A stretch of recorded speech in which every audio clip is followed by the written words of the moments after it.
Now let's start with Dow theory principles. Okay, Dow theory was developed by Charles Dow. Okay, he was one of the founders of Dow Jones and Company. Okay, so he used to write certain editorials in the Wall Street Journal, which again he was the founder of. And this entire theory is developed on his principles. So these are some of the important principles. Okay, there are some main components in the principles which I will discuss. Okay, there are different things apart from this also which are developed in these principles. We will cover as much as I feel is important. Let's start with the theory. So the first thing is in this that market has three broad trends: primary trend, secondary trend, and minor trends. Okay, so market has three broad trends. First trend, the primary trend.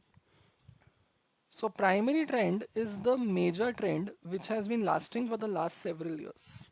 Okay, so year to year trend, that is over the period, whatever trend has been in existence for a very long time. Okay, for example, I can see that for the last 5 years XYZ share is continuously dropping. So the primary trend is what? The downward trend. Okay, so primary trend is a trend where you look for a very long period or for a very long time. Okay, investors are the ones who will majorly focus on primary trend. Okay, investors normally focus only on the primary trend.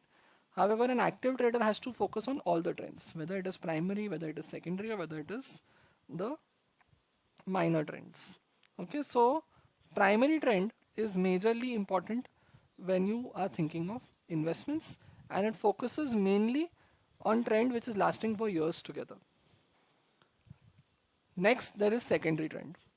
Now these are corrections to the primary trend. Okay, so when there is a certain type of correction in the market, for example, say market crashes because of some news and it continues for a couple of weeks or a couple of months, and then again the market takes the trend which it was taking normally, we say that the secondary trend has impacted.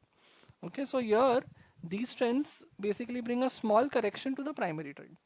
Okay, they can last normally for a couple of weeks or some cases even a couple of months. So these are corrections which happen in the primary trend.